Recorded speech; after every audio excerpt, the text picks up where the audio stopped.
जीव हमारी जाति है, मानव धर्म हमारा, हिंदू मुस्लिम सिख ईसाई को धर्म नहीं है जा रहा।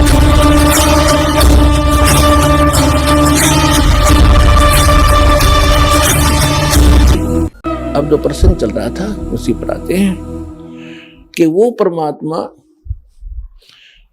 स्वयं यहां आते हैं।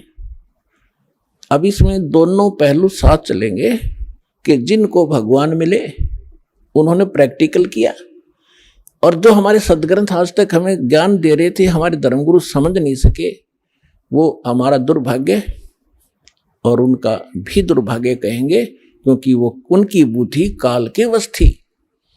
अब हम सतगुरु शरण में आ गए तो हमारे ऊपर काल की जकड़ नहीं रही, इसलिए आप इस ज्ञान को समझ रहे हो।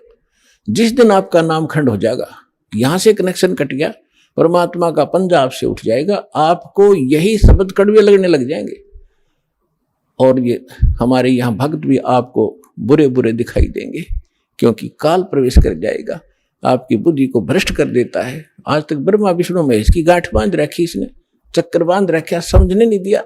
आपकी क्या औकात, आप इस मालिक की शरण से दूर होकर आप सुखी हो जाओगे। जून का महीना हो और एसी रूम से बाहर निकल कर कोई सुखी हो सकता है? चाहे शराब पी कर चाहे निकले जा बाहर गली में पड़ा रहो, बेशक वो कहा रहो शराब के नशे में कोई बहुत सुखी हूं, अब सुखी हूं, खाक सुखी है, रेत में पड़ा पसीने आए पड़े, झागा रहे मुख में। तो ऐसी दशा उन लोगों की जो भगवान से दूर हटकर इस काल के खेमे में खेल खेल रहे हैं। चाहे वो भक्ति कर रहे हैं, वो भक्ति भी नकली, या संसारिक सुख प्राप्त करने के लिए वो को प्रयास कर रहे हैं, क्योंकि इस काल की साधना से सुख हो ही नहीं सकता। सुख होगा तो इस परमात्मा की ही रजा से, इस साधना से होगा। आदरणीय गरीबदास साहिब जी ने प्रैक्टिकल बताया कि अजब नगर में ले गए हमको सतगुरु आने, अजब नगर में ले गए हमको परमेश्वर आने। आन माने आके, अजब नगर में ऐसे अजब कमाल के लोक में लेकर गए भगवान मुझे खुद आकर के, और जल के बिंब अगाध गति हम सूते चादर ताड़े।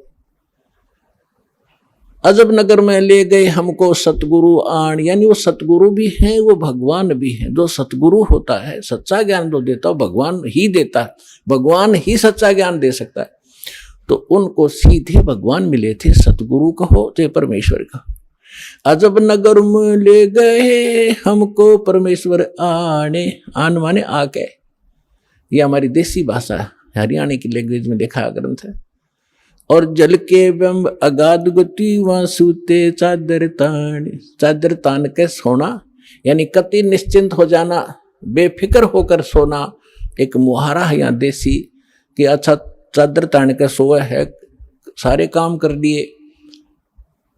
तो इस तरह कहते हम तो निश्चिंत हो गए कि साधना हमारी सत भगवान मिल गए, आंखों सतलोक देख लिया, सत साधना करते रहेंगे, गलती हम करें नहीं, हम निश्चिंत हो गए। हमारे अंदर कोई अब शंका नहीं रही कौन भगवान है और क्या उसको प्राप्त करने का मेथड है, वो सब कंप्लीट प्राप्त हो गया, आंखों देखा।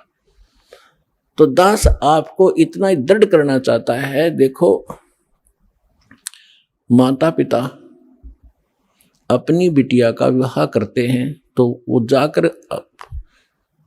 लड़के वाले का घर भी देखते हैं, उसकी प्रॉपर्टी से भी परिचित होते हैं, अन्य थर्ड पर्सन से भी पूछते हैं, फिर वो आकर घर बताते हैं कि हम जो लड़का देख कर आए हैं उसके ये बिजनेस है, उसके ये व्यापार है, इतनी उसको प्रॉपर्टी है। तो लड़की को कोई डाउट नहीं होता, क्योंकि पिता बता रहा है। थर्ड पर्सन कहे तो शायद शंका हो जाए।